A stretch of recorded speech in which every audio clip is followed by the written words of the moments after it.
அருட்பெருஞ்சோதி அருட்பெருஞ்சோதி தனிப்பெரும் கருணை அருட்பெருஞ்சோதி.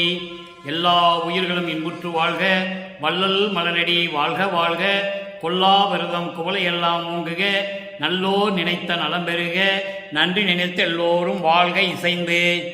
உலக மக்களே, அறிவார்ந்த அன்பர்களே, ஆண்மநேய ஒருமைப்பாடுடைய அன்பர்களே, வல்லப்பம்ம நம்ம கல்லிய திருவருட்பாவில் 3ஆம் திருமுறையில் பதிகம் 16 திரு அருள் பெருமிதம் என்ற பதிகத்தில் இருக்கின்ற பாடலுடைய விளக்கங்களை பார்த்து கொண்டிருக்கிறோம். திரு அருள் பெருமிதம் மொத்தம் 10 பாடல்களை கொண்டது. இதுவரை 4 பாடல்களுடைய விளக்கங்களை பார்த்திருக்கிறோம். இன்று 5வது பாடல். ஒவ்வொரு பாடலிலும் வல்லப்பெருமானவர்கள் இந்த பிரபஞ்சம் தோன்றிய காலத்திலிருந்தே மதங்களும் சமயங்களும் மார்க்கங்களும் எப்படியெல்லாம் சூழ்ந்து கொண்டிருந்தன, எப்படியெல்லாம் மதங்களையும் மார்க்கங்களையும் சமயங்களையும் படைத்து தங்கள் கருத்துக்கு ஏற்றபடி இறைவனை உருவகப்படுத்தி அதற்கான இடங்களை அமைத்து வழிபாட்டு முறைகளை அமைத்து மக்களை வழிபட செய்தார்கள். இது உண்மை. அந்த காலகட்டங்களில் வல்லப்பெருமானவர்கள் இந்த மண்ணுலைக்கு வருவிக்க உற்று தான் யார் என்று தெரியாத வயதில் இதே போன்று இறைவனை உருவகப்படுத்தி பாடியிருக்கிறார்கள் என்பதை நாம் பார்த்து கொண்டிருக்கிறோம். 1ஆம் திருமுறையிலிருந்து 5ஆம் திருமுறை வரைக்கும் மதங்களையும் மார்க்கங்களையும் சமயங்களையும் சார்ந்துதான் வல்லப்பெருமானவர்கள் பாடல்களை இயற்றியிருக்கிறார்கள் என்பது உண்மை. அதே நேரத்தில் இறைவன் வந்து தன்னை ஆட்கொண்ட பிறகு இந்த மண்ணுலைக்கு வருவிக்க உற்று 9 ஆண்டுகள் கழித்து தன்னை ஆட்கொண்ட பிறகு அவருடைய நிலையை அவர் உணர்கிறார். ஏன் மண்ணுலைக்கு வருவிக்க உற்றோம் என்பதையும் எதற்காக நாம் வருவிக்க உற்றோம் என்ற நிலையையும் அவர் தெரிந்து கொள்கிறார். அதாவது மறைப்பு நீங்குகிறது. மறைப்பு நீங்கியவுடனே 12வது ஆண்டில் இந்த மண்ணுலைக்கு வருவிக்க உற்று 12வது ஆண்டில் வல்லப்பெருமானை பற்றி குறிப்பிடும்போது வயதை குறிப்பிடக்கூடாது என்பதை நான் ஏற்கனவே பல தடவை நான் பதிவு செய்திருக்கிறேன். வல்லப்பெருமான் அவர்களுக்கு மரணமில்லா பெருவாழ்வு, ஒவ்வொரு யுகத்திலேயும் இருந்தவர் என்பதை அவர் திருவருட்பாவில் நமக்கு அருளியிருக்கிறார்கள். ஊழிதோறும் ஊழி உளப்புறாது ஓங்கி வாழி என்று எனக்கு வாய்த்த நன்னிதியே என்று சொல்லுவார். அதோடு மட்டுமல்ல, ஊழிதோர் ஊழி உளவினும் அழியா உடம்பை அளித்தனன் என்று சொல்லுவார். இந்த பிரபஞ்சம் தோன்றிய காலத்திலிருந்து திருமாலுக்கு 10 அவதாரங்கள் கொடுத்த பிறகு அருட்பெருஞ்சோதி திருமாலுக்கு 10 அவதாரங்களை வழங்குகிறார். ஒவ்வொரு யுகத்திலும் எந்தெந்த அவதாரங்கள் நடந்தன என்பதையும் அந்தந்த காலகட்டத்தில் வல்லப்பெருமான் எப்படியெல்லாம் இருந்தார் என்பதையும் நாம் கண்கூடாக திருவருட்பாவிலே நாம் அறிந்து கொள்ளலாம். கிரேத யுகத்திலே மச்ச கூர்ம வராக வாமன நரசிம்ம பரசுராமன் 6 அவதாரங்கள் நடக்கின்றன. மச்ச அவதாரம் என்பது மீன் அவதாரம், கூர்ம அவதாரம் என்பது ஆமை அவதாரம், வராகம் என்பது பன்றி அவதாரம், வாமனன் சிறு குழந்தையாக ஒரு அவதாரம் எடுத்து உலகை அளந்தவன் என்று சொல்லுகிறார் வல்லப்பெருமான். அது வாமன அவதாரம். அதன் பிறகு நரசிம்ம அவதாரம், தலை சிங்கத்தினுடைய தலையாகவும் உடல் மனித உடலாகவும் இருந்த ஒரு அவதாரம். இப்படி ஒவ்வொரு அவதாரங்களுக்கும் ஒவ்வொரு நிலையை ஒவ்வொரு திருவிளையாடலில் செய்ததை வல்லப்பெருமான் தெளிவாக சொல்லுவார். பரசுராம அவதாரம் 6வது அவதாரம் கிரேத யுகத்திலே. அதே போன்று திரேத யுகத்திலே ராமன் அவதாரம் மட்டும்தான். துவாபர யுகத்திலே கிருஷ்ணனும் பலராமனும், கலியுகத்திலே வல்லப்பெருமான்கள் வருவிக்க உற்றார்.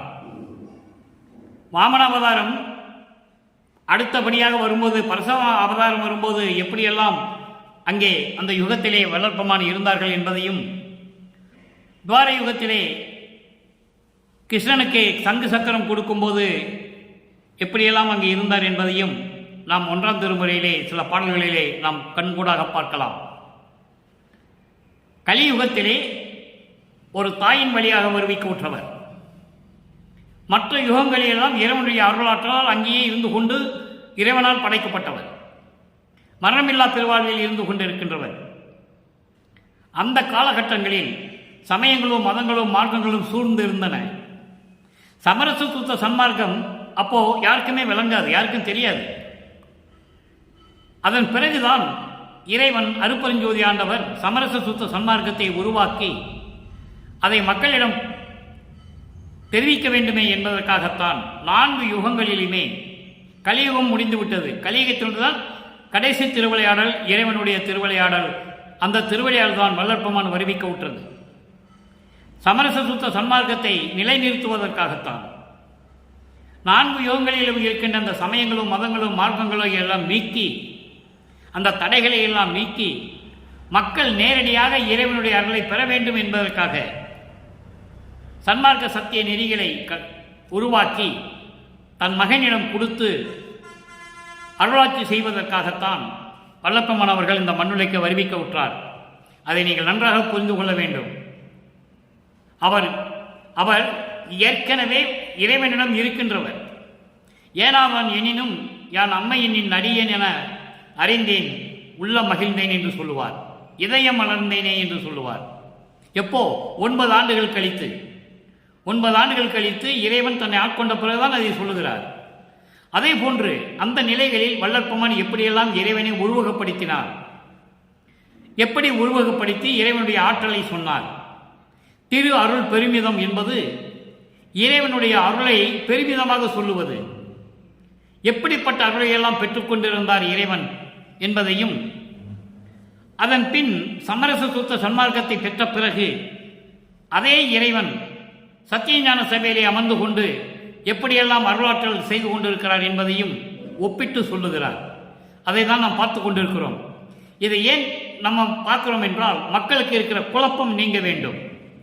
காலங்காலமாக 200 ஆண்டு காலமாக இன்னும் அந்த குழப்பங்கள் நீண்டு கொண்டிருக்கின்றன. வல்லற்பெருமானே உருவகப்படுத்தி பாடினார், வல்லற்பெருமானே சமயங்களும் மதங்களும் மார்க்கங்களையும் சார்ந்திருந்தார் என்று சொல்லிக் கொண்டிருக்கிறார்கள். உண்மைதான். அதன் பிறகு வேண்டாம் என்று சொன்னாரே, அதை நினைத்து பார்க்க வேண்டும். சமரச சுத்த சன்மார்க்கம் கிடைக்காத வரைக்கும் கரெக்ட், அவர் இருந்தார் என்பது உண்மைதான். அதன் பிறகு அவரே சொல்லுகிறார், அதையெல்லாம் நான் விட்டு சமரச சுத்த சன்மார்க்கத்துக்கு வந்த பிறகுதான் இந்த நிலை எனக்கு கிடைத்தது என்று சொல்லுகிறார். அதற்காக தான் வருவிக்க விட்டேன் என்று சொல்லுகிறார். ஆக இந்த சமயங்களும் மதங்களும் மார்க்கங்களும் சார்ந்தவர்கள் மக்களிடையே பொய்யாக வதந்திகளை பரப்பிக்கொண்டு சமரச சுத்த சன்மார்க்கத்தை பெற்ற பிறகு இறைவன் எப்படி இருக்கிறார் என்ற நிலையை மக்களுக்கு யாரும் சொல்லவில்லை என்பதுதான் உண்மை. அதுதான் சத்தியம். அதை விலக்கிக் கொண்டுதான் நாம் பார்த்து கொண்டிருக்கிறோம். இன்று 3ஆம் திருமுறையிலே இருக்கின்ற 5வது பாடலுக்கு திரு அருள் பெருமிதத்தில் 5வது பாடலில் எப்படி இறைவனை வேண்டுகிறார், இறைவனுடைய அருளை எப்படி சொல்லுகிறார் என்பதை ஒரு தாய் மகளுக்கு சொல்லுவது போல எழுதியிருக்கிறார்கள். நமக்கு அருளி இருக்கிறார்கள். ஒரு தாய் மகளிடம் சொல்லுவது போல இறைவனுடைய வல்லமையை எடுத்து சொல்லியிருக்கிறார்கள். மகள் இறைவனை பற்றி சொல்லுகிறாள். தாய் அப்படிப்பட்ட இறைவனை நீ எப்படி மணந்து கொண்டு நீ சுகமாக வாழ முடியும் என்று கருத்தை சொல்லுகிறார். அதே நிலையை சமரச சுத்த சன்மார்க்கத்தை பெற்ற பிறகு 6ஆம் திருமுறையிலே ஒவ்வொரு பாடலிலும் அந்த 5வது பாடலில் எப்படி சொல்லுகிறார் என்பதை தான் நாம் பார்த்து கொண்டிருக்கிறோம். இப்போ இந்த பாடலை என்றால் கவனியுங்கள். திரு அருள் பெருமிதம் 3ஆம் திருமுறை 5வது பாடல். திரு கண் நுதலால் திருமகனை தீர்த்தார் ஒற்றித்தேவர். அப்போ இறைவன் நெற்றிக்கண் உடைய இறைவன் மன்மதனை நெற்றிக்கண்ணால் எரித்தார். ஒற்றித்தேவர் திருவொற்றியூரில் இருக்கின்ற இறைவன். அப்ப திருவொற்றியூரில் இருக்கின்ற இறைவனை உருவகப்படுத்துகிறார். நெற்றிக்கண் உடைய இறைவன் அவன் நெற்றிக்கண்ணால் மன்மதனை எரித்தார். திருமகன் என்பது மன்மதன், காமனை எதிர்த்தார் என்று சொல்லுகிறார். அவர் திருவொற்றியூரிலே இருக்கின்ற இறைவன். எருக்க மலரே சூடுவர் எழில் மல்லிகை என்று எண்ணி நினையால், எப்படி சொல்றார் பாருங்க, நினையால் உருக்கும் நெருப்பே அவர் உருவம் உனக்கும் அவருக்கும் உறவாமோ, இருக்க மயல் கொண்டு எது பெறுவாய் ஏழையடி நீ என் மகளே. இது பாடல். அப்போ எருக்க மலர் தான் அவர் சூடுவார். அதை நீ மல்லிகை மலை என்று நினைத்துக் கொண்டிருக்கிறாயே. எருக்க மலர் சூடிய வரை மல்லிகை மலர் சூடிக்கொண்டு இருக்கிறார் என்று நீ எப்படி நினைக்கலாம்? உருக்கும் நெருப்பே அவர் உருவம். அவர் உருவம் தீப்பிழம்பு. அதே உருவத்தை அருப்பெருஞ்சோதி ஆண்டவர் சமரச சுத்த சன்மார்க்கத்தை பெற்ற பிறகு ஒளி வடிவம் என்று சொல்லுகிறார். அருப்பெருஞ்சோதி ஒளி வடிவம் என்று சொல்லுகிறார். மூன்றாம் திருமுறையிலே நெருப்பு போன்ற தீ பிளம்பு போன்ற உருவமுடையவர் என்று சொல்லுகிறார். அவர் உருவம் உனக்கும் அவருக்கும் உறவாமோ? நெருப்போட இருந்து கொண்டு நெருப்பு போன்று இருக்கின்றவனை நீ மணந்து கொண்டு எப்படி நீ அவரோடு வாழ முடியும்? இருக்க மயல் கொண்டு எது பெறுவாய் ஏழையடி நீ மகளே. அவரோடு நீ எப்படி வாழ முடியும் என்று நினைத்துக் கொண்டிருக்கிறாய். விவரம் தெரியாமல் இருக்கின்றாயே என் மகளே. அப்படி அவன் மீது காதல் கொண்டு நீ எப்படி வாழப்போகிறாய் என்பதுதான் எனக்கு வருத்தமாக இருக்கிறது என்று சொல்லுகிறார் தாய்.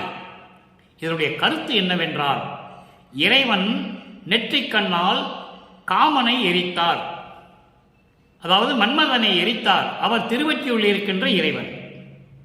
அவர் எருக்க மலர்தான் அணிவார். அப்போ அதை மல்லிகை மனம் என்று நீ எப்படி நினைக்கலாம் என்று தாய் மகளிடம் கேட்கிறார். அவருடைய உருவம் நெருப்பு, தீ விளம்பும் போல் இருக்கின்ற இறைவனை நீ மணந்து கொண்டு நீ எப்படி உறவாட முடியும்? எப்படி அவனோடு குடும்பம் நடத்த முடியும்? இப்படியெல்லாம் இருக்கும்போது தேவையில்லாமல் காதல் கொண்டு அவன் மேல் காதல் கொண்டு அப்படிப்பட்ட இறைவன் மீது நீ காதல் கொண்டு என்ன லாபத்தை பெறப்போகிறாய்? எப்படி நீ சந்தோஷமாக வாழப்போகிறாய்? ஒன்றும் தெரியாத விவரம் தெரியாத பெண்ணாக இருக்கிறாயே என் மகளே என்று சொல்லி இந்த பாடலை நமக்கு அருளி இருக்கிறார்கள். இந்த பாடலுடைய பொருளை தொகுத்து சொல்லுகிறேன், நன்றாக கவனியுங்கள்.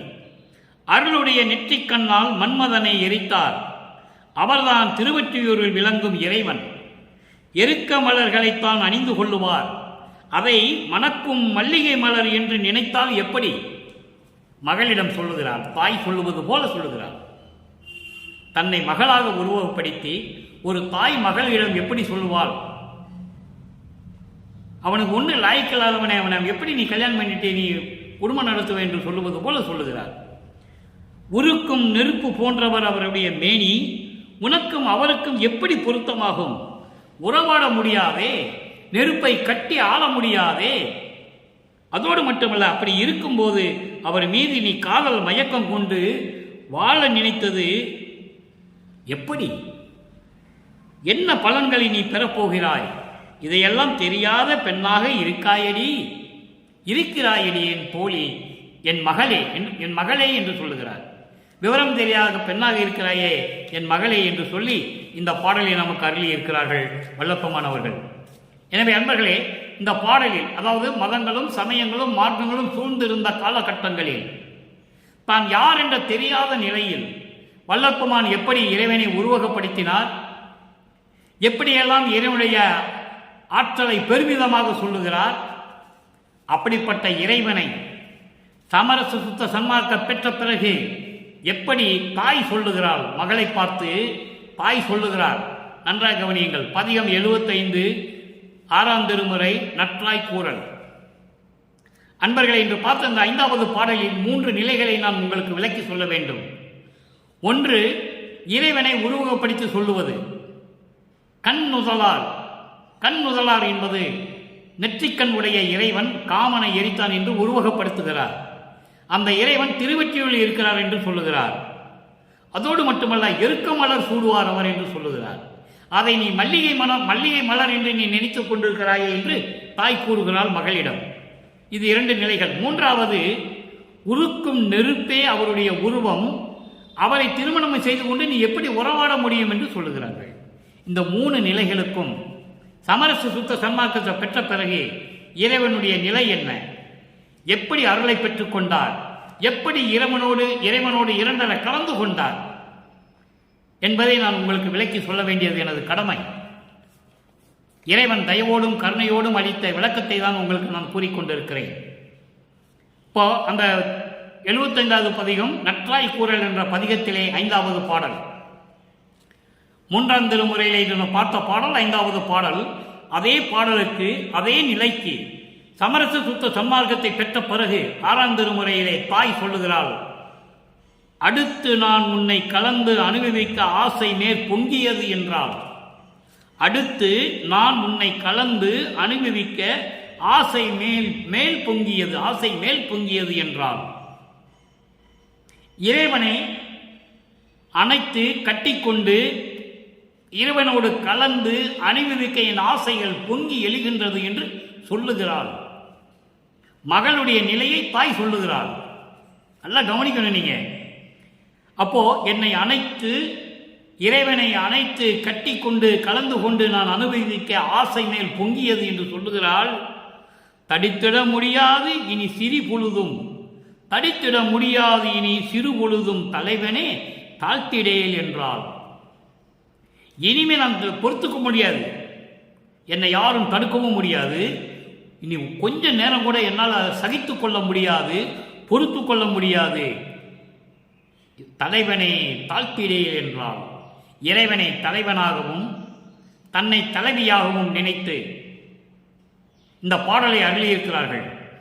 இந்த பாடலை தாய் கேட்டுக்கொண்டு மகளுடைய நிலையை தாய் உணர்ந்து கொண்டு தாய் மகளினுடைய நிலையை சொல்லுகிறாள். இதுதான் பாடல். தலைவனை தாழ்த்திடேல் என்றால் தலைவனை என்பது தலைவி, தலைவன். இங்கே தலைவன் என்பது சமரச சுத்த சன்மார்க்க சங்கத்தின் தலைவன் இறைவன் அருட்பெருஞ்சோதி. தாழ்த்திடே என்றால் தொடுத்து உலகு உள்ளோர், தொடுத்து உலகு உள்ளார் தூற்றுதல் வாயால் சொல்ல முடியாது எனக்கு என்றால். அடுத்தடுத்து இந்த உலக மக்கள், இந்த உலகத்தில் இருக்கின்றவர்கள், ஏனென்றால் இதற்கு முன்னால் இருந்த யுகங்களிலெல்லாம் இறைவன் நேரடியாக மகனை வைத்துக் கொண்டார். இந்த கலியுகத்தில் மட்டும் இறைவனை ஒரு தாயின் வழியாக கொண்டு வருகிறார். அப்போ உலக மக்கள் எல்லாம் ஒரு தாயின் வழியாக வந்தவன் தானே, சாதாரண மனிதனாக வந்தவன் தானே என்று நினைத்து கொண்டு அடுத்து அடுத்து பேசுகின்ற அந்த தூற்றுதல், பழி பேசுதல் என் வாயால் சொல்ல முடியாது என்றார். எப்படி சொல்றார் பாருங்க. இதுல நிறைய சூட்சமாங்கனான, அதாவது தெய்வ ரகசியங்கள் நிறைந்த அர்த்தங்கள் எல்லாம் நிறைய இருக்கு. எப்படின்னா, முருகனை நெற்றிக்கண்ணால் படைத்தார், விநாயகனையும் ஒரு அருள் ஒளியால் அருளுடைய அருள் வல்லமைத்தால் படைக்கப்பட்டவர். இதெல்லாம் மாற்று கருத்தே கிடையாது. அவர்களெல்லாம் தத்துவத்தின் தலைவர்களாக படைக்கப்பட்டவர்கள், தத்துவங்களுடைய தலைவர்களாக படைக்கப்பட்டவர்கள் என்பதை வள்ளற்பெருமான் தெளிவாக சொல்லுகிறார். உரைநடை பகுதியிலே சொல்லுகிறார். இவர்களெல்லாம் தத்துவத்தின் அடிப்படையில் வந்தவர்கள். அதே போல திருமாலுக்கும் 10 அவதாரம் கொடுத்தது தத்துவங்களுடைய அடிப்படைகள் கொடுத்தது. 10 அவதாரங்களும் 7 தத்துவங்களை கொண்டவன். காலம், நியதி, கலை, வித்தை, அராகம், புருடன், மாயை, இப்படி 7 தத்துவங்களை கொண்டவன் திருமால். அவனுக்கு 10 அவதாரங்கள் உண்டு. 24 தத்துவங்களை கொண்டவன் பிரம்மன். இவங்கெல்லாம் தத்துவங்களுடைய அடிப்படையில் வந்தவர்கள். ருத்திரன் ருத்திர தத்துவம், சிவ தத்துவத்தை கொண்டவன். மகேஸ்வரனும் சதாசிவமும் இந்த தத்துவங்களுடைய உட்கருவிகளை கொண்டவர்கள். இப்படி நிறைய விஷயங்கள் இருக்கின்றன அன்பர்களே. இவர்களெல்லாம் தத்துவங்களின் அடிப்படையில் படைக்கப்பட்டவர்கள். அதனால் இந்த உலகுக்கு தெரிந்தது, நல்லா கவனிச்சுட்டே வரணும் நீங்க, உலகிற்கு தெரிந்தது என்னை ஒரு தாயின் வழியாக இந்த மண்ணுக்கு வருவிக்க செய்ததனால், நான் வருவிக்க உற்றதனால், உன்னால் இந்த மண்ணுக்கு வருவிக்க உற்றதனால் என்னை அடுத்தடுத்து வந்த பழி சொற்கள், தூற்றுதல்கள் என் வாயால் சொல்ல முடியாது என்றால் எவ்வளவு அற்புதம் பாருங்க. இதே வள்ளற்பெருமானவர்கள் ஒரு கடலில் இருந்தோ, ஒரு ஆற்றங்கரையில் இருந்தோ, ஒரு மரத்துக்கடியில் இருந்தோ தானாக உருவாகி இருந்தால் உலக மக்கள் நம்பி இருப்பார்கள். அப்படி இருந்தும் கூட திருவருட்பாவிலே நான் இதற்காக தான் வருவிக்க விட்டேன் என்று சொல்லியும் கூட வள்ளற்பெருமானை பற்றி 6ஆம் திருமுறையில் இருக்கின்ற ரகசியங்களை, பிரபஞ்சத்தின் உண்மைகளை யாரும் மக்களிடம் தெளிவுபடுத்தவில்லை. அதுதான் வள்ளற்பெருமானுடைய நிலை யாருக்கும் தெரியவில்லை என்று இங்கே சொல்லுகிறார். தொடுத்து உலகு உள்ளோர் தூற்றுதல் வாயால் சொல்ல முடியாது எனக்கு என்றால் எவ்வளவு அற்புதம் பாருங்க. அடுத்து பாருங்க, மடுத்த வெண்துயர் தீர்த்து எடுத்து அருள் என்றால், அதாவது என்னை பிடித்த இந்த வெண் துயர், கொடுமையான துயரங்கள், துன்பங்களை எல்லாம் தீர்த்து, இறப்பையும் பிறப்பையும் தீர்த்து, மரணமில்லா பெருவாழ்வை கொடுத்து என்னை எடுத்து அணைத்துக் கொண்டு என்னோடு கலந்து கொண்டு எனக்கு அருள் என்றால் வரத்தினால் நான் பெற்ற மகளே. அன்பர்களே, இப்ப இந்த விளக்கம் உங்களுக்கு புரிஞ்சிருக்கும் கண்டிப்பாக. 3ஆம் திருமுறையிலே 5வது பாடலிலே என்ன சொல்லுகிறார், தாய் எப்படி சொல்லுகிறார் என்பதை பார்த்தோம். அதே தாய் இங்கே மகளுடைய நிலையை எப்படி சொல்லுகிறார் நீங்கள் நன்றாக புரிந்து கொள்ள வேண்டும். வல்லப்பெருமான் அவர்கள் ஒவ்வொரு யுகத்திலேயும் இருந்தவர். கிரேதயுகம், திரேதயுகம், துவாரயுகம், கலியுகம். கலியுகத்திலே தான் அவர் ஒரு தாயின் வழியாக இந்த மண்ணிற்கு வருவிக்க உற்றவர். அதற்கு முன்னால் இருந்த 3 யுகங்களிலும் அவர் இருந்தவர் என்பதை தெளிவாக நாம் அருட்பாவிலே கண்ட உண்மை. அடுத்து பாருங்க. சரி, இப்போ தாய் மகளுடைய நிலையை சொல்லியாச்சு. நீ என்னத்தை அவனை கல்யாணம் பண்ணி நீ என்ன வாழ போற அப்படின்னு தாய் கேட்கிறார். அப்ப நீ என்ன சுகங்களை பெறப் போகிறாய் என்று சொல்லும் பொழுது தான் பெற்ற வரங்களை, இறைவனிடம் தான் பெற்ற வரங்களை எல்லாம் சொல்லி ஆக வேண்டும். பதிகம் 82 அருட்பெருஞ்சோதி அடைவு என்ற பதிகத்திலே 5வது பாடல். 5வது பாடல் 3ஆம் திருமுறையில் இருக்கிற 5வது பாடலுக்கு ஒரு தாய் மகளிடம் சொல்லுகிறார், அவன் நெருப்பாக இருக்கின்றானே, அவனை எப்படி நீ கட்டி அணைத்து முத்தமிட்டு நீ வாழ்க்கையிலே சுகமத்தை காணப்போகிறாய், எப்படி வாழப்போகிறாய், அப்படிப்பட்டவுடன் காதல் கொண்டு இருக்கிறாயே என் மகளை என்று சொல்லும் பொழுது சமரச சுத்த சன்மார்க்கத்தை பெற்ற பிறகு ஒரு தாய் சொல்லுகிறார் பாருங்கள் என்பதை நீங்கள் பார்த்து கொண்டிருக்கிறோம். அடுத்து என்ன சுகத்தை பெறப்போகிறார் என்று சொல்லும் பொழுது எப்படியெல்லாம் பெற்றுக்கொண்டார் என்பதை சொல்ல வேண்டும். 5வது பாடல் அருட்பெருஞ்சோதி அடைவு 82வது பதிகம் 6ஆம் திருமுறை. அன்பர்களை, நான் ஏற்கனவே கூறியது போல 1ஆம் திருமுறையிலிருந்து 4ஆம் திருமுறை வரைக்கும் இருக்கிற அந்த 2340 பாடல்களுக்கும் இங்கே 6ஆம் திருமுறையிலே 2540 பாடல்களிலே விளக்கம் இருக்கிறது என்பதை நான் தெரிவித்துக் கொள்ள கடமைப்பட்டிருக்கிறேன். கண்டேன் அருட்பெருஞ்சோதியை கண்களில். அங்கே இறைவனுடைய உருவங்களை உருவப்படுத்துகிறார். சமயங்களும் மதங்களும் மார்க்கங்களும் சார்ந்து இருந்த காலகட்டங்களில் அவர் யார் என்ற தெரியாத நிலையில் பாடுகிறார். நல்லா நீங்க கவனிக்கணும். இப்ப இருக்கிறவங்க என்ன சொல்றாங்க, அவர் அங்கிருந்து தானே வந்தாரு, கீழே இருந்து தானே வந்தாரு, எல்லாம் பாடிக்கிட்டு தானே வந்தாரு, எல்லாம் பூசிக்கிட்டு தானே வந்தாரு. வந்தது உண்மைதான். அப்புறம் நான் விட்டுட்டேன்னு சொல்றாருல்ல, அப்ப அதை விடணும் இல்லை. அதுதானே நியாயம், அதுதானே தர்மம், அதுதானே நீதி, அதுதானே சமரசத்துவ சன்மார்க்கத்தின் சத்திய நெறி. சமரசத்துவ சன்மார்க்கம் தனி மார்க்கம், யாருடையும் சார்ந்த மார்க்கம் அல்ல. கீழே இருந்து வரணும் அவசியம் இல்லை, உருவங்களை வணங்கி வர வேண்டிய அவசியம் இல்லை, சரியை கிரியை கடந்து வர வேண்டிய அவசியமே இல்லை. நேரடியாக ஞான சரியைக்கு வரலாம் என்று சொல்லுகிறார். பன்மார்க்கம் கடந்தேன் என்று சின்னம்பிடி, 12 மேல் நின்று சின்னம்பிடி, சன்மார்க்கனை சங்கம் சுத்த சன்மார்க்கனை மார்க்கம் என்று சின்னம்பிடி, சத்தியம் செய்கின்றோம் என்று சின்னம்பிடி, இப்படியெல்லாம் சொல்லுவார் வல்லற்பெருமான். அதுக்காக எனவே மக்களே, மற்றவர்கள் சொல்லுவதை தயவு செய்து செவிகளிலே வாங்கிக் கொள்ள வேண்டாம். நேரடியாக வரலாம். பிள்ளையார் கோயில் போயிட்டு, முருகன் கோயில் போயிட்டு, சிவன் கோயிலுக்கு போயிட்டு, விஷ்ணு கோயிலுக்கு போயிட்டு தான் வடலூருக்கு வர வேண்டிய அவசியம் இல்லை. நல்லா புரிஞ்சுக்கணும் நீங்க. அதே மாதிரி நீங்க வந்துட்டு மற்ற இடத்துக்கு போகணும்னு அவசியம் இல்லை. இதுதான் தனிப்பதி, தனி பெரும்பதி, அருட்பெருஞ்சோதி என்பதை நீங்கள் புரிந்து கொள்ள வேண்டும். அடுத்து பாருங்க. கண்டேன் அருட்பெருஞ்சோதியை கண்களில் கண்டு களி கொண்டேன். களி கொண்டேன் என்பது பெரும் மகிழ்ச்சி அடைந்தேன், பேரானந்தம் அடைந்தேன். அருட்பெருஞ்சோதியை பார்த்து விட்டேன். அருட்பெருஞ்சோதியை பார்த்த பிறகு பேரின்பமாக இருக்கிறேன். சிவானந்த கூத்தாடி கொண்டு இக்குவலயத்தே தொண்டே திரு அம்பலம் தனக்கு ஆக்கி சுக அமுதம் உண்டேன். ஒரே வரிதான். சிவானந்த கூத்தாடி கொண்டு, சிவானந்த கூத்தாடி கொண்டு என்பது அருள் நிலையில் இருந்து கொண்டு. கூத்தாடி என்பது தெரு தெருவா போய் கூத்தாடி டான்ஸ் ஆடுறதில்லை.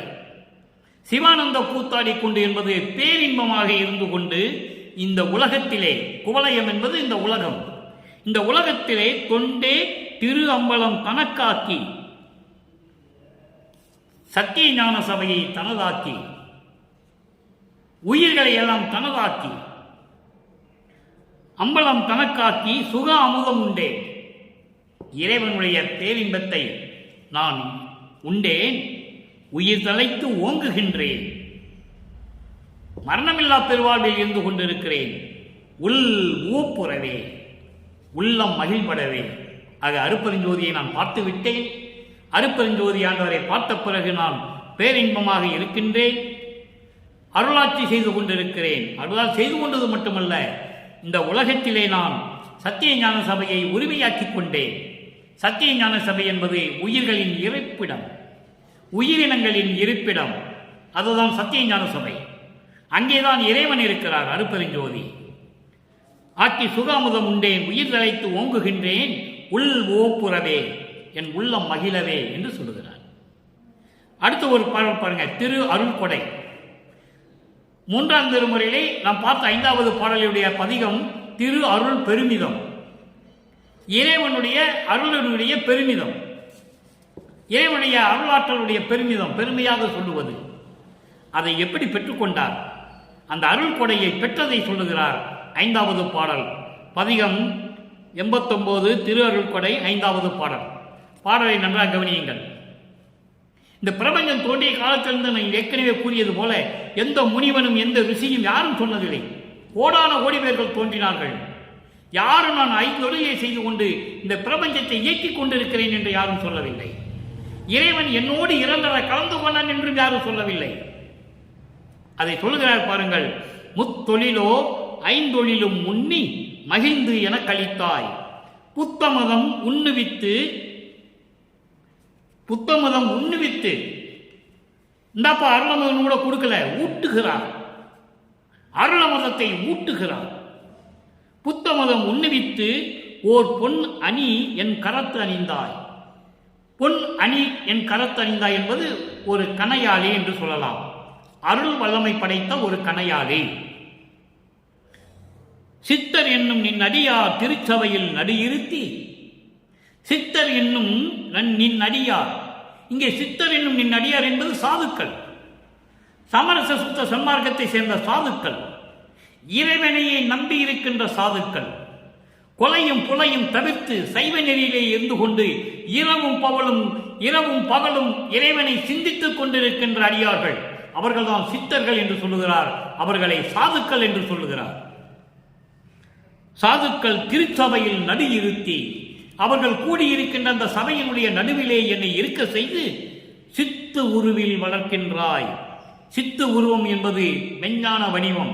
மெஞ்ஞான வடிவம் இந்த பிரபஞ்சத்திலேயே அருட்பெருஞ்சோதி ஆண்டவருக்கு அப்புறம் பெற்றது வள்ளல் பெருமான் ஒருவர் தான். எல்லாம் ஞானம் பெற்றார்கள். மெஞ்ஞானம் யாருமே பெறவில்லை. வள்ளல் பெருமான் தெளிவாக திருவருட்பாவிலே நமக்கு அறிவித்தார்கள். அதற்கு ஒரே ஒரு உதாரணத்தை மட்டும் நான் சொல்ல முடியும். நிறைய உதாரணங்கள் இருக்கின்றன. ஒரே ஒரு உதாரணத்தை சொல்லுகிறேன். நான்முகனோனும் திரு நெடுமாலும் மெஞ்ஞானம் என்னும் மான் கொண்டு காணாமல், மெஞ்ஞானம் என்னும் வான்முக கண் கொண்டு காணாமல் உருமாறி, தேன்முக கொன்றை முடியும் நின் செந்தாமரை சேவடியும் ஊன்முக கண் கொண்டு காணாமல் தேடி நின்றார் என்று சொல்லுவார். சற்றும் உணர்விலரே. இறைவனை எப்படி பார்க்க வேண்டும் என்று அவர்களால் தெரியவில்லை. அவர்களுக்கு மெஞ்ஞானம் இல்லை என்று சொல்லுகிறார். ஞானம் இருந்தது, இறைவனுடைய அருள் இருந்தது, மெஞ்ஞானம் இல்லை. மெஞ்ஞானம் இருந்திருந்தால் ஒவ்வொரு நிகழ்வுகளிலும் நீங்கள் புராணங்களில் படித்திருக்கலாம். புராணங்களிலே நிறைய இடங்களில் இருக்கிறது. அதை சொல்லி நேரத்தை வீணாக்க நான் விரும்பவில்லை. எல்லாருமே ஞானம் பெற்றவர்கள் தான். மெஞ்ஞானம் யாரும் பெறவில்லை என்பதை இங்கே நான் பதிவு செய்ய கடமைப்பட்டிருக்கிறேன். அப்படி சித்து உருவில் வளர்க்கின்றாய், சிற்றவையில் நடிக்கின்றாய். 3ஆம் திருமுறையிலே 5வது பாடலிலே திருவொற்றியூரிலே இருக்கிறார் என்று சொல்லுவார். அதே இறைவனை சமயங்களும் மதங்களும் மார்க்கங்களும் நீக்கிய பிறகு, சமரச சுத்த சன்மார்க்கத்தை பெற்ற பிறகு சிற்றவையில் நடிக்கின்றாய், வடலூரில் இருக்கின்றாய் என்று சொல்கிறார். அடுத்து பாருங்க நண்பர்களே, பதிகம் 90, உற்றது உரைத்தல். இறைவனிடம் தான் பெற்றதை உலக மக்களுக்கு தெரியப்படுத்துவது.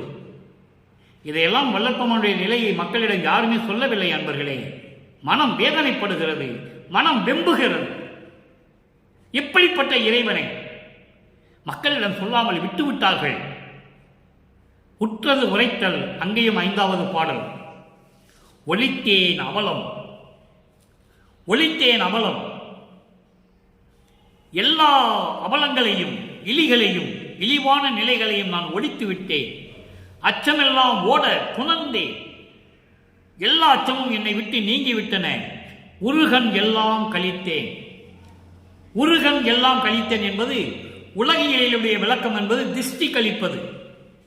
உருகன் என்பது உருகன், உருகன், கண் என்பது 3 சொல்லி என்னன்னா உருகன் என்பது திருஷ்டி, கண்ணு பட்டுச்சுன்னு சொல்லுவாங்கல்ல, அதையெல்லாம் நீக்கிவிட்டேன். இது உலகியலிலே திஷ்டி கழிப்பது, கண்ணு பட்டுச்சு அதை கழிக்கணும்னு சொல்லுவாங்க. இது அப்படி அல்ல. சமரச சுத்த சன்மார்க்க விளக்கம், அதாவது முத்தேவர்களும் சரி விண்ணோர்களும் சரி யாவரும் வியக்கும்படி இருக்கிற அளவுக்கு நான் உயர்ந்து விட்டேன் என்று சொல்லுகிறார். யாரும் எனக்கு யாருடைய இதுவும் எனக்கு கண்படாது, திருஷ்டி வராது என்கிட்ட. அவற்றையெல்லாம் ஒழித்து விட்டேன். மரண கழிப்பு அற்றேன். மரணத்தை தவித்து விட்டேன். கழித்தேன். பேரின்பமாக இருந்தேன். பிறவிக்கடல் கடந்தேன். எனக்கு பிறவியே கிடையாது. பிறவி இல்லை என்றால் இறப்பு இல்லை.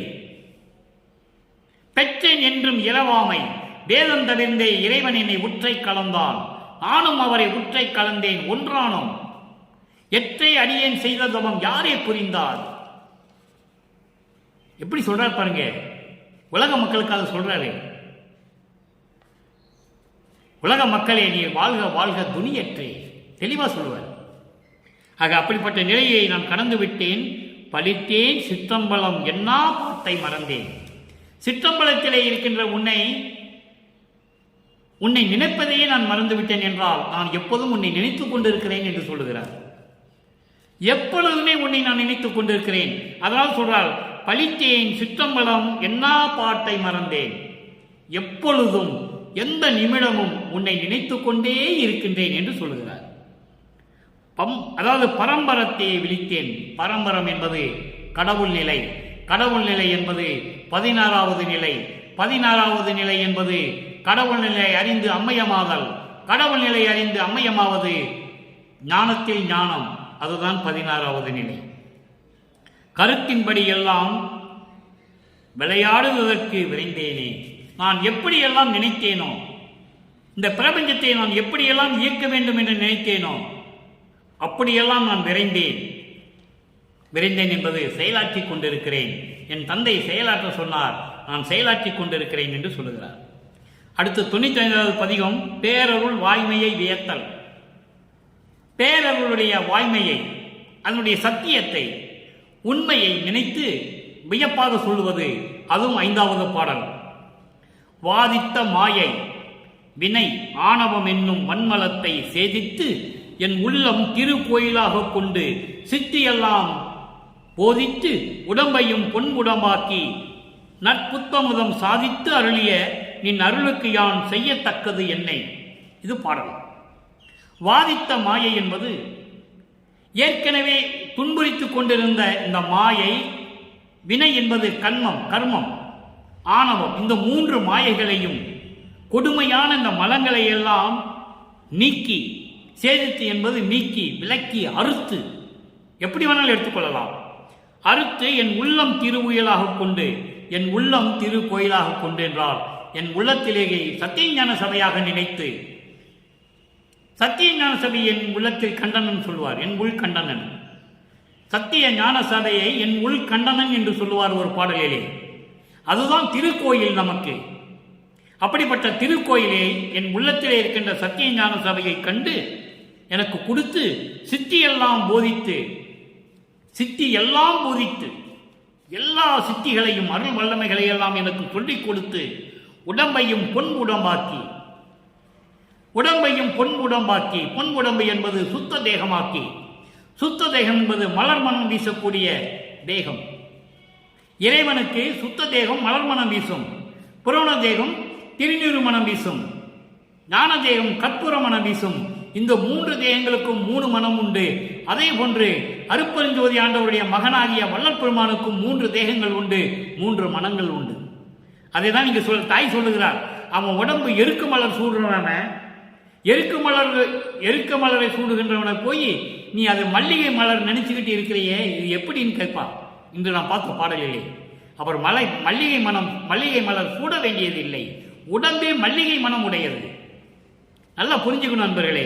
அப்படி பொன்புடம்பாக்கி நற்புத்தமுதம் சாதித்து நல்ல புத்தமுதத்தை எனக்கு வழங்கி எனக்கு அருளிய நின் அருளுக்கு நான் செய்யத்தக்கது என்னை, நான் என்ன கைமாறு செய்ய போகிறேன் என்று சொல்லுகிறார். எனவே அன்பர்களே, இறுதியான ஒரே ஒரு விளக்கம் 116வது பதிகம் ஆடேடி பந்து.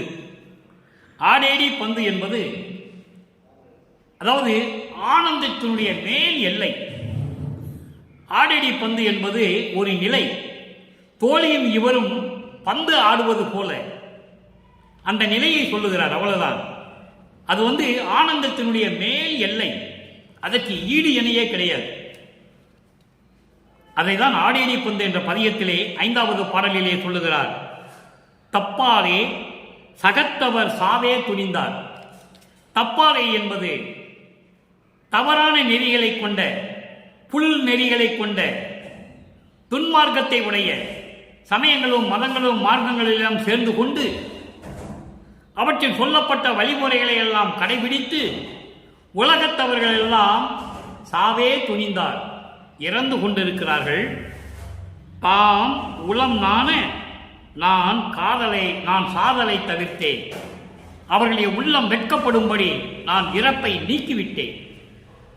எப்போ இறப்பை நீக்கினார்? சமரச சுத்த சன்மார்க்கத்தை பெற்ற பிறகு நான் இறப்பை நீக்கிவிட்டேன் என்று சொல்லுகிறார். இந்த உலகத்தில் இருக்கின்ற மக்கள் எல்லாம் சமயங்களிலும் மதங்களிலும் மார்க்கங்களிலும் ஈடுபட்டு செத்து கொண்டிருக்கிறார்கள்.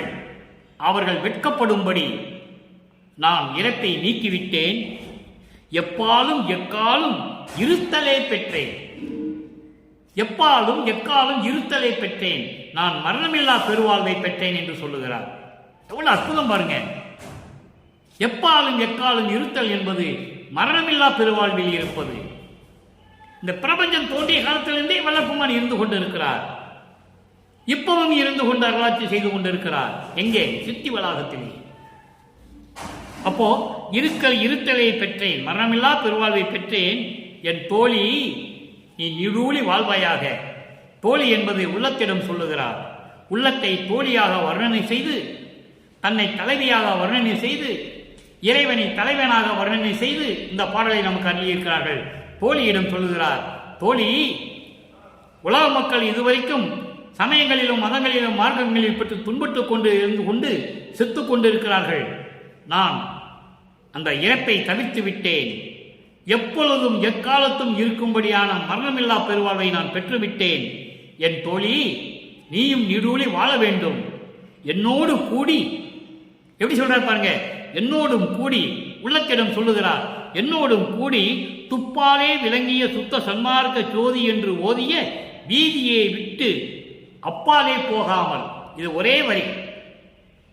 அப்போ அதாவது உயர்ந்த நிலையில் இருக்கின்ற, எதனுடன் ஒப்பிட முடியாத அளவுக்கு உயர்ந்த நிலையில் இருக்கின்ற, சுத்த நெறியில் இருக்கின்ற, நல்ல நெறியில் இருக்கின்ற, சமரச சுத்த சன்மார்க்க சத்திய நெறியில் நீயும் என்னோடு இருந்து கொண்டு இதை விட்டு விலகாமல் வீதியை விட்டு என்று சொல்லுவார். இந்த நெறிகளை விட்டு விலகாமல், அதற்கு அப்பாலும் போகாமல் ஆடேடி பந்து நீ இருப்பாயாக, மகிழ்வோடு இருப்பாயாக. அருப்பெருஞ்சோதி கண்டு ஆடேடி பந்து. அருப்பெருஞ்சோதி ஆண்டவரை வணங்கி சமரச சுத்த சன்மார்க்கத்தில் இருந்து கொண்டு சமயங்களும் மதங்களும் மார்க்கங்களும் சாராத நிலையில் இறைவனை வழிபட்டு, அருப்பெருஞ்சோதிக்கு எதுவுமே தேவையில்லை. அப்படிப்பட்ட இறைவனை வணங்கி அருப்பெருஞ்சோதியை கண்டு, அருப்பெருஞ்சோதி ஆண்டவரை வணங்கி சமயங்களையும் மதங்களையும் மார்க்கங்களையும் எல்லாம் ஒதுக்கிவிட்டு அந்த நெறியிலே இருந்து கொண்டு இறைவனை வணங்கி நீ பேரின்பமாக இருப்பாயாக என்று உள்ளத்திடம் சொல்லுவது போல, தோழியிடம் சொல்லுவது போல நமக்கு அருளி இருக்கிறார்கள் நமது இறைவன் வல்லத்துமானவர்கள். ஆக அன்பர்களே, இன்று நாம் பார்த்த 5வது பாடலுக்கும் எப்படியெல்லாம் சமயங்களும் மதங்களும் மார்க்கங்களும் சார்ந்த நிலையில் எப்படியெல்லாம் இறைவனை வழிபட்டார் சொன்னார் என்பதையும், இறைவனை தன் ஆட்கொண்ட பிறகு தான் உணர்ந்த நிலையில், தான் யார் என்று உணர்ந்த பிறகு, சமரச சுத்த சன்மார்க்கத்தை பெற்ற பிறகு இறைவன் எப்படிப்பட்டவன், எப்படியெல்லாம் அருளை பெற்றுக் கொண்டான் என்ற நிலையெல்லாம் வல்லப்புமா நமக்கு அருளி இருக்கிறார்கள். எனவே அன்பர்களே, அப்படிப்பட்ட இறைவனை தாங்களும் வணங்கி சமரச சுத்த சன்மார்க்க நெறியிலே இருந்து கொண்டு சைவ நெறியிலே இருந்து கொண்டு ஒளி வழிபாடு அருட்பெருஞ்சோதியை வணங்கி சாதாரண ஒரு மண்ணகல் விளக்கிலே தீபமெற்றி வணங்கி இறைவனுடைய அருளையும் பொருளையும் எல்லாம் பெற்றுக்கொண்டு நோயற்ற வாழ்வில் நீங்கள் வாழ வேண்டும். வழிபாடும் போது எந்த சமயங்களும் மதங்களும் ஆண்களுடைய சடங்குகள் தலையிடவே கூடாது, செய்யவே கூடாது. அப்படிப்பட்ட நிலையில் இருந்து கொண்டு நீங்கள் வாழ்வாங்க வாழ வேண்டும் என்று வாழ்த்தி இந்த வள்ளலார் மொழியன் விடைபெறுகிறேன். மீண்டும் நாளை சந்திப்போம். நன்றி, வணக்கம். அருட்பெருஞ்சோதி அருட்பெருஞ்சோதி, தனிப்பெரும் கருணை அருட்பெருஞ்சோதி.